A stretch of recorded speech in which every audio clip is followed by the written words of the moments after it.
So this week's studio notes is coming from my kitchen. There's really no point in filming it from my studio because there's absolutely nothing happening there at the moment. I have all the work out in the show, or things that I don't feel were good enough to be in the show are piled up at the moment while I decide what to do with them. And I'm tidying up my studio space, and I've sanded back some failed boards to see if I can turn them into something in my next series, but I'm kind of in a lull between series. So I thought I may as well just film from in here where I have decent light. But there's something I wanted to share with you this week. So this week I want to talk to you about confidence. So I did a Facebook Live, some of you might have seen in the group, and I talked about how the evening went for me, the preview evening, and how confident I was, and how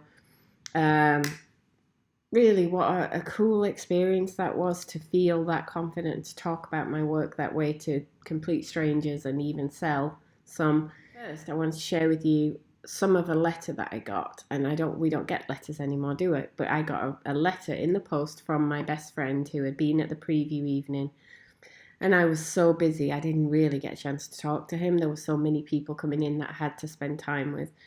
So he scribbled this note to me while he was waiting for a train the next day, and I thought I would share it with you. But I thought what he recognised in the work was really important.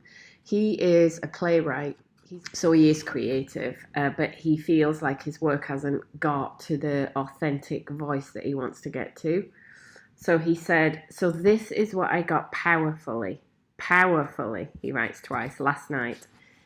We creatives have insights, visions. These are flashes, they're bursts, and they need something to transfer them into pictures or writing. And I think what people do is to try and contextualize them into what they think is normal or what they should be making. So they take these bursts and they shoehorn them into stage sets or landscape paintings or boring stories or pictorial constructions.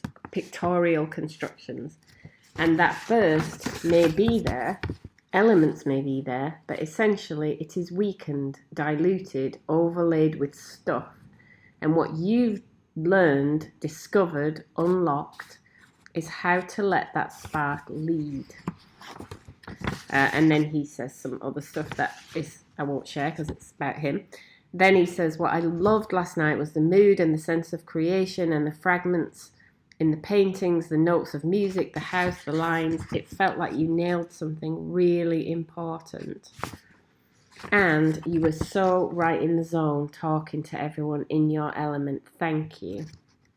And when I talked to him on the phone, he said the reason he said thank you was that he feels inspired to go back to this paragraph, is how to let the creative spark lead. And that is the key to what changed my artwork from something that I found boring and unsatisfying to something that I find exciting every day, new discoveries. I wanted to share that letter from John because I think that thing about letting the creative spark lead, that's the difference between the old me and the new me. Before, I'd have the creative spark, and then, like he said, I'd try and squeeze it into what I thought was an acceptable landscape picture. Now I have the creative spark, and that leads me on a journey, and then I get to whatever I get to at the end. And the best thing about the creative spark leading is that it never goes away and it never stays the same. So when I start this new series, I don't know what's going to happen, and I find that really exciting. And I'm going to talk about. So you might notice we're on a different day now. This is the next day because I didn't finish recording that.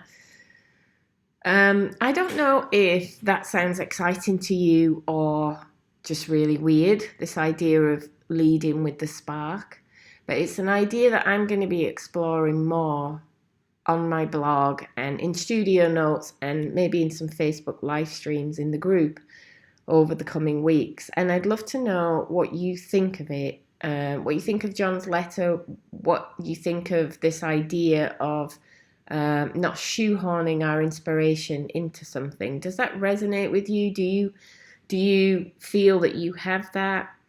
Do you feel that you're someone who would like to get to that point? I'd love to hear from you. I'm just interested to know. It's not an easy route to go always, because sometimes the creative spark leads you down a dead end, and then another dead end, then another dead end, and you have to kind of back up and find your way another way.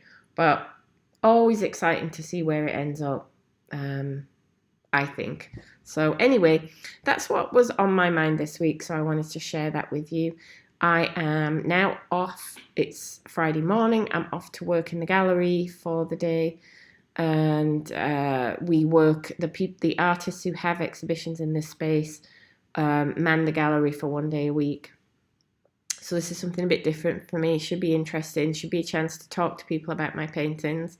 It's not the best day in Skipton, so I don't know how many people will come in, but we'll see. Anyway, that's it for me. I shall be writing more, talking more about this idea of leading with the spark as I explore it and think more about it. So I will hopefully see you on one of those posts, watching one of those videos, or joining in one of the discussions. Take care. Bye-bye.